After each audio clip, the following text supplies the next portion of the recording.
अस्सलाम वालेकुम नाज़रीन, आप यूट्यूब चैनल देख रहे हैं। मैं इमरान खान हूँ। इमरान खान साहब की बहनों को फिर मिलने नहीं दिया गया अब तक की इतला के मुताबिक, जब मैं ये वीडियो रिकॉर्ड कर रहा हूँ।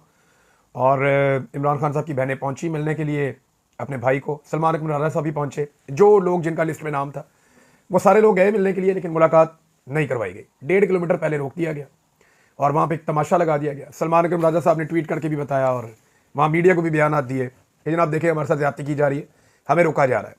एक सवाल उन्होंने और उठाया और वो सवाल सलमान अकरम राजा साहब का ये था कि जनाब आप ये बताएं कि हम लोग जो लिस्ट देते हैं उन लोगों को तो मिलने नहीं दिया जाता, फिर अंदर से एक लिस्ट आती है, उन लोगों को बताता कौन है कि तुम लोग आ जाना, तुम्हारी लिस्ट आ जाएगी और तुम्हें मिलने दिया जाएगा। ये सलमान अकरम राजा साहब ने सवाल उठाया। बहरहाल रौला पड़ा रहा बहुत ज़्यादा। इमरान खान की बहनें पैदल आगे बढ़ती रहीं, मीडिया उसकी कवरेज करता रहा। अडियाला के बाद फिर एक ड्रामा लगाया गया और फिर बाद में कहा गया जी अलीमा खान नहीं मिल सकती, बाकी बहनें चली जाएँ। फिर बाकी बहनें जब आगे गई, क्योंकि 1 महीने से ज़्यादा हो गया, मुलाकातें हो ही नहीं रही, तो बाकियों ने कहा जी हम मिलें तो सही अपने भाई को, क्योंकि अलीमा खान ने कहा कि मेरे भाई को आइसोलेट किया गया है मुकम्मल तौर पे, उन्हें कहते तन्हाई में डाला गया है, उन्हें परेशान किया जा रहा है, लिहाजा उनसे मुलाकात होना ज़रूरी है। फिर इमरान खान साहब की जो 2 बहनें वो वहाँ पहुँची और कुछ बाद में इतलात है कि उनको मिलने नहीं दिया गया।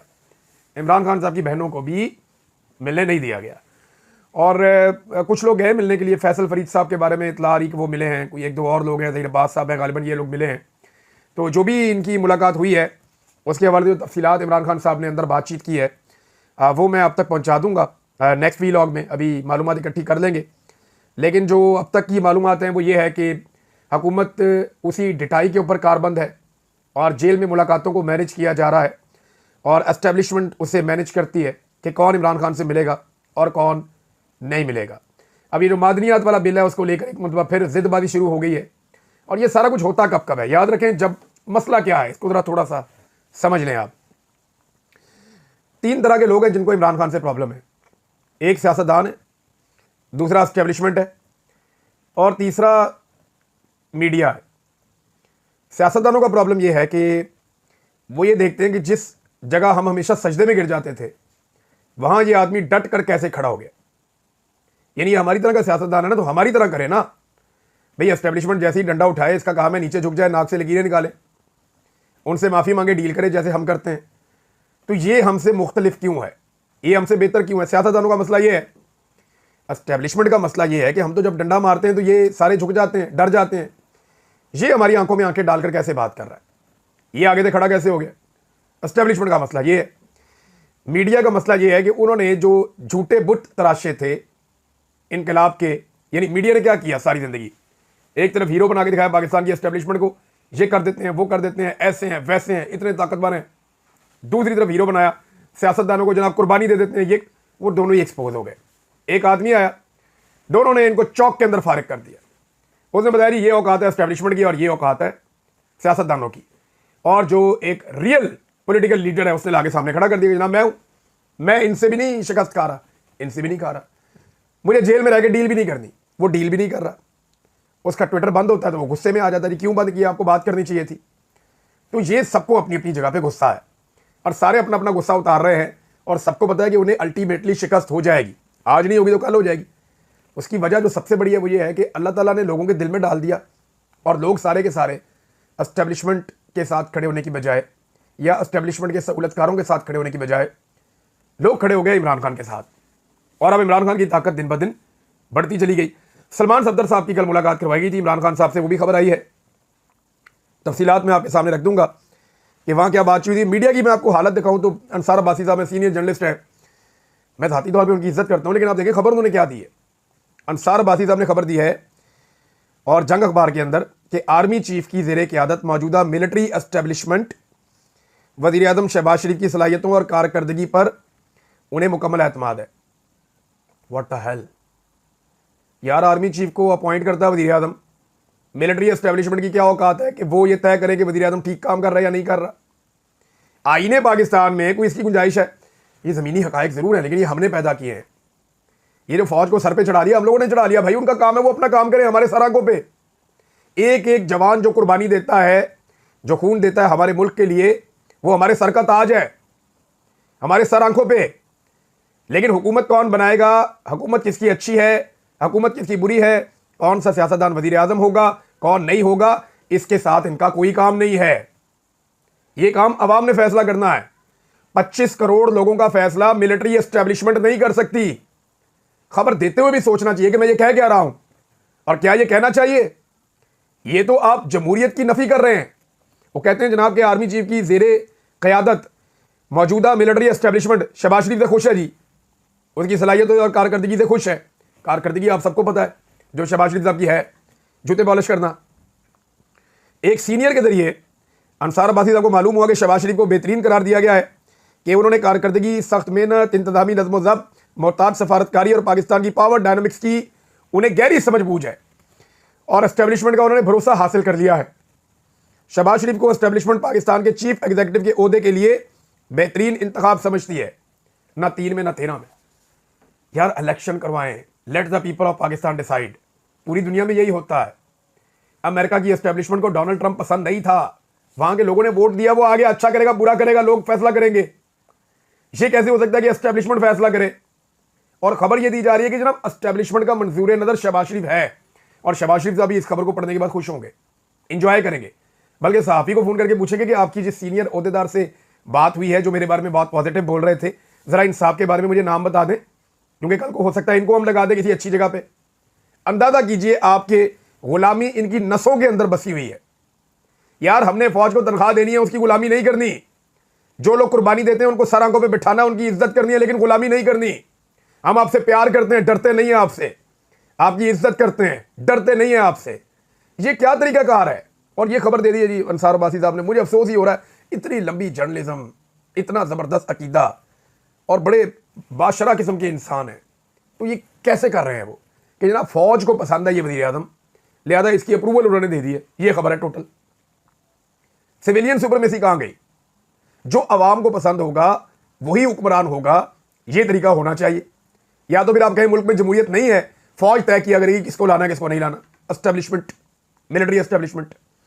ये खबर लिखने के बाद ना मेरे ख्याल में कोई भला नहीं किया पाकिस्तान की जमहूरियत और सियासत का, और ये खबरें हम रोजाना पढ़ते हैं। नाज़रीन, पाकिस्तान के बहुत सारे हाजी ऐसे हैं जो इस साल हज नहीं कर पाएंगे बदकिस्मती से।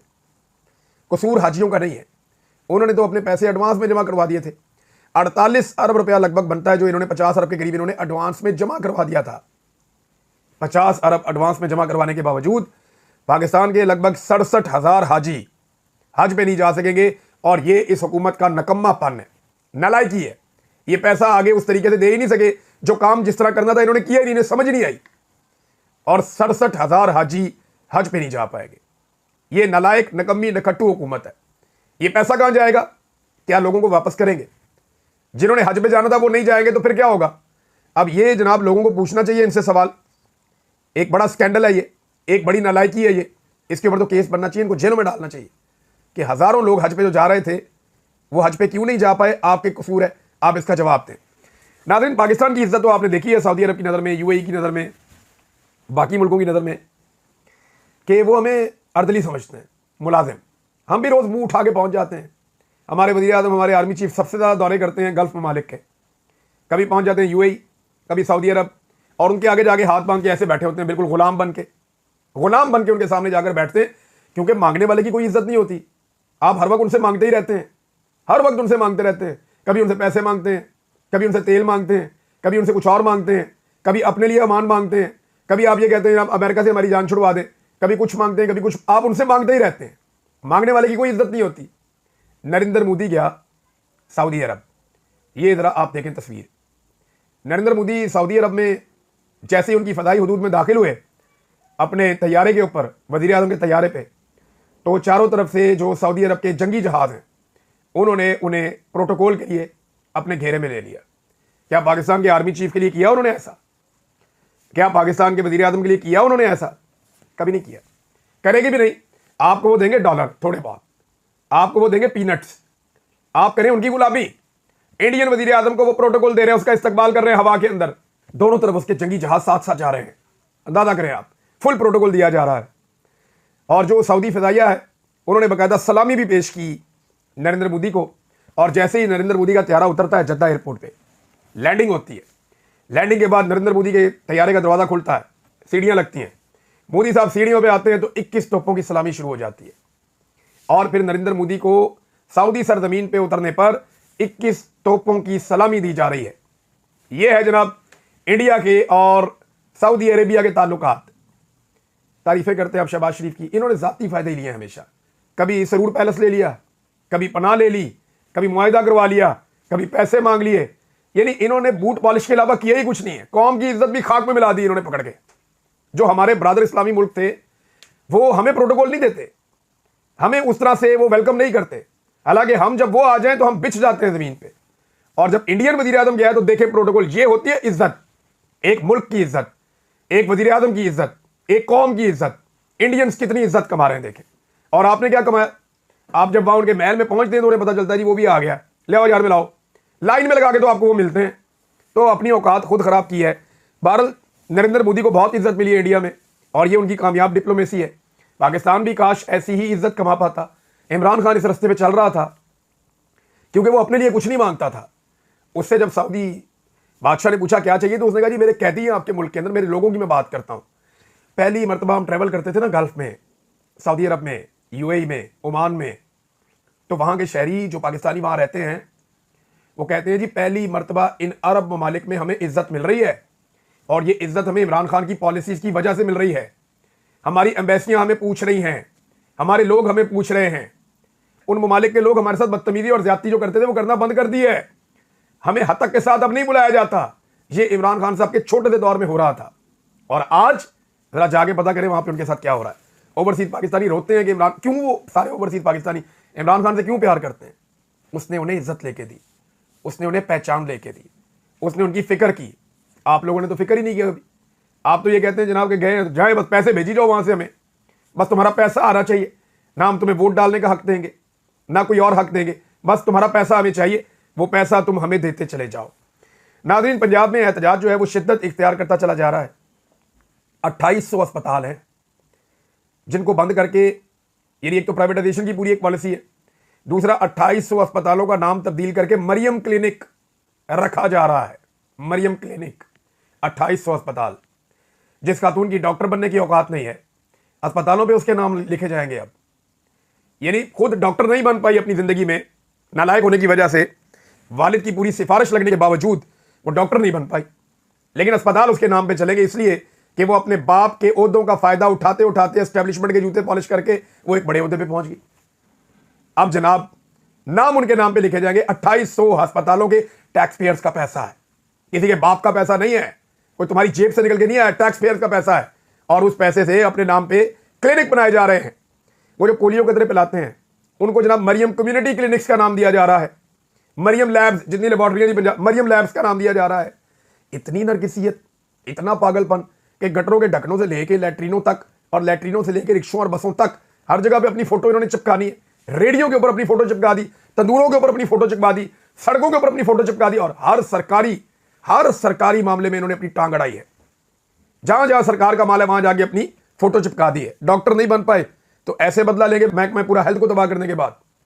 तो ये नाजरीन डॉक्टर अभी भी एहतजाज कर रहे हैं, सरापा एहतजाज है। डॉक्टर रोला उन्होंने डाला हुआ है, लेकिन इसके बावजूद इन्हें होश नहीं आ रही। ओपीडीज बंद हैं लाहौर समेत पूरे पंजाब के, मरीज रुल गए हैं और पंजाब हुकूमत को इतनी समझ नहीं है कि इस मामले से निपटना कैसे है। वो कम से कम कोई हल निकालें, कोई यानी फातिमा जिन्ना के नाम पे रख लें, आप सब मान लेंगे अगर आपका दिल ही कर रहा है तो। आपने नाम ही चेंज करना है तो क्यों चेंज करना है, पहले तो ये बताएं आप चेंज क्यों करना है। और अगर करना ही है तो उन खवातीन के नाम के ऊपर रखें जो पूरे पाकिस्तान में कंट्रोवर्शियल नहीं है। भाई आप इलेक्शन लड़ती हैं, आपको वोट पड़ता है, आप आवाम के पैसे कैसे अपनी तशरीह के लिए खर्च कर सकती हैं। लेकिन इनके वालिद भी यही करते थे, इनके चचा भी यही करते थे, इन्हें पुराना शौक है, यही कर रहे हैं। कोई समझ और अकल नहीं है कि डॉक्टर्स को डील कैसे करना है। ओपीडीज बंद हो गए, मरीज रुल रहे हैं और इन्हें बिल्कुल समझ नहीं है कि इस मामले से निपटना कैसे है। नाज़रीन, अबू ज़र सलमान नियादी ने एक बड़ी खतरनाक बात बताई है और वो बात है इमरान खान साहब के भांजे हसन नियादी साहब के हवाले से और जेल के अंदर उनके साथ जो सलूक किया जा रहा है उस बारे में उन्होंने कुछ तफसीलात दी हैं। वो ये बताते हैं कि हसन नियाजी और दीगर फौजी ट्रायल कैदियों के हवाले से कोट लखपत जेल से कुछ परेशान कुन मालूमात हाई सिक्योरिटी जोन के तौर पर दर्जाबंदी होने के बावजूद हसन नियाजी और दीगर फौजी ट्रायल कैदियों के सेल इस सख्त मौसम में रोजाना 6 घंटे बिजली की लोड शेडिंग का शिकार है। फराहम करदा पंखा भी ठीक से काम नहीं करता, उनका जेल खाना तंदूर जैसा हो गया है, सोना भी महाल हो गया है, सेल का फर्श नाकाबिले बर्दाश्त हद तक गर्म है। ये सूरत हाल इंसानी सलूक के बुनियादी हक की खिलाफ वर्जी करती है। जेल में तमाम कैदियों को एयर कूलर तक रसाई हासिल है, ताहम हाई सिक्योरिटी सेल्स में जेर हिरासत फौजी मुकदमे के कैदियों को जानबूझकर अलग किया गया है, उन्हें यह सहूलत नहीं दी जा रही। कोशिश ये है कि इनको तोड़ा जाए। खास तौर पे जो अभी मुझे इत्तला मिली है, जो मियाँ आबाद फारूक ने किया बाहर आने पे, जब उन्हें मौका मिला मीडिया को देखने का, बात करने का, तो उसके बाद मुबैना तौर पे उन पर काफ़ी सख्ती की गई है और ये सख्ती शायद उसी रिकॉर्ड का हिस्सा है। नाज़रीन, जो अमेरिकन आए थे पाकिस्तान में, वो जब मिलकर गए हैं पाकिस्तानी गवर्नमेंट को, पाकिस्तानी आर्मी चीफ को, इमरान खान साहब से उन्हें नहीं मिलने दिया गया। तो उसके बाद जो है जो जैक ब्रैगमैन है कांग्रेसमैन, उन्होंने जाके जो ट्वीट किया है, उन्होंने कहा after my Pakistan visit engaging with leaders and communities there and in the United State I reaffirm my call for Imran Khan release. वो कह रहे हैं पाकिस्तान का विजिट किया, वहाँ पे भी लोगों को मिला हूँ, लीडर्स को मिला हूँ, कम्युनिटीज़ को मिला हूँ, और यहाँ अमेरिका में वापस आकर भी मिला हूँ, और मैं दोबारा से ये कहता हूँ कि इमरान खान साहब को रिलीज़ किया जाए। पाकिस्तान और अमेरिका की स्ट्रॉन्ग पार्टनरशिप जो है वो डेमोक्रेसी से, ह्यूमन राइट से और इकनॉमिक प्रॉस्पेरिटी से, माशी तरक्की से ही मुमकिन है, और हम सबको आगे बढ़कर आज़ादी और स्टेबिलिटी के लिए काम करना चाहिए। ये जैक ब्रैगमैन ने ये कहा है। इनके ऊपर पाकिस्तान तहरीक इंसाफ के कुछ लोग तनकीद भी कर रहे हैं कि जनाब वहाँ पे आप इमरान खान से मिले नहीं, वहाँ पे आपने कोई स्टेटमेंट दिया नहीं, वहाँ पे जो आपने मादनियात की बात की है, यहाँ पे आके आप ये बात कर रहे हैं। तो पाकिस्तान तहरीक इंसाफ के जो समझदार लोग हैं उन्होंने कहा ठीक है, जितना वो कर सकते हैं उतना उन्होंने किया। और अगर आज वो आर्मी चीफ से मिलने के बाद भी ये कह रहे हैं कि इमरान खान साहब को रिहा किया जाए, तो इसका मतलब ये है कि उन्हें सिस्टम कायल नहीं कर सका कि इमरान खान को अंदर रखना है। और जो भी ये आवाज़ उठाता है, हमें उसकी आवाज़ में आवाज़ मिलानी चाहिए। इनकी भी अपनी कुछ एक हदूद होती है जिनसे वो आगे नहीं जा सकते, कुछ अपनी पॉलिसीज होती हैं जिनको वो वायलेट नहीं कर सकते। लेकिन इंसानी हकूक़ के मामले पे अमेरिका से अभी भी उम्मीद है पाकिस्तान तहरीक इंसाफ के लोगों को कि इंसानी हकूक़ के मामले पे इंसाफ दिलाने में अमेरिका अपना रोल प्ले करेगा, क्योंकि ज़्यादती शुरू अमेरिका के एक साइफर के बाद हुई थी, तो अब अमेरिका की रिस्पॉन्सिबिलिटी है कि वो ज़्यादती बंद करवाए। नाज़रीन, नवाज शरीफ साहब ने लंदन में अपना क़याम बढ़ा दिया है। पता चला कि उनकी तबीयत ठीक नहीं है, 2 हफ्ते के लिए वो आए थे लंदन में, और अब खबर आई है कि वो 2 हफ्तों से ज़्यादा लंदन में रहेंगे। अल्लाह ताला उन्हें सेहत अता फरमाए। पहले भी मियाँ साहब जो है वो 4 हफ्ते का बताकर आए थे और 4 साल लगा के वापस गए थे, और अब मियाँ साहब 2 हफ्तों के लिए आए हैं। उम्मीद करते हैं कि मियाँ साहब जल्दी पाकिस्तान वापस जाएंगे, क्योंकि वहाँ पर उनकी बेटी और भाई दोनों की हुकूमत है। इस वक्त चीज़ें उनके कंट्रोल में हैं, लेकिन अवाम उनके कंट्रोल में नहीं है। अवाम का ना मियाँ साहब सामना कर सकते हैं, ना उनके बीच में जा सकते हैं, जब तक कि मरियम नवाज पूरा एक ड्रामा क्रिएट ना करें। ज़्यादा ड्रामा क्रिएट किया गया था जिस वक्त नवाज शरीफ पाकिस्तान गए थे, इन्होंने कबूतर उड़ाए, बाद में मियाँ साहब के जनाब तोते उड़ गए। मियाँ साहब के हाथ में इन्होंने फ़लस्तीन का झंडा भी पकड़ाया था वहाँ पे उस रात को, और मियाँ साहब ने हल्का सा लहरा के कान में पीछे से कहा गया कि जनाब अब फ़लस्तीन पे बात करें। तो मियाँ साहब ने 2 जुमले बोले थे, लेकिन फ़लस्तीन के बारे में मियाँ साहब ने, उनके भाई ने, उनकी बेटी ने, इनकी हुकूमत ने कुछ नहीं किया, बल्कि जो लोग भी फ़लस्तीन के हक़ में एहतजाज करने के लिए निकले उनके लिए इन्होंने ज़मीन तंग कर दी, और इन्होंने हर वो काम किया जिससे फ़लस्तीन के लिए अगर कोई आवाज़ उठाए तो उस आवाज़ को कुचला जा सके। नाज़रीन, एक और बड़ा सीरियस इल्ज़ाम लगाया शेर अफजल मरवत साहब ने पाकिस्तान तहरीक इंसाफ पे।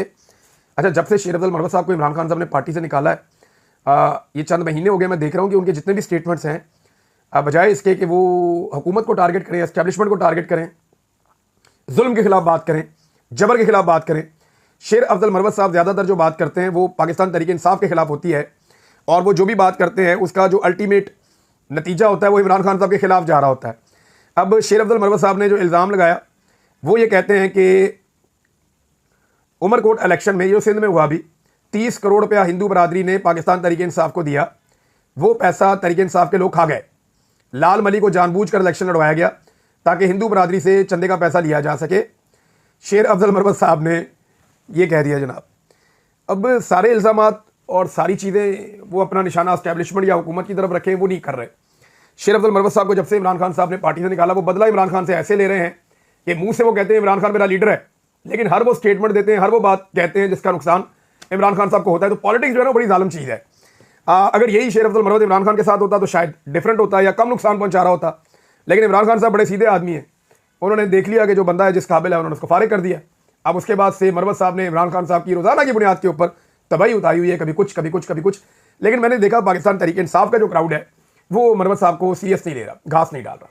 अब तक इतने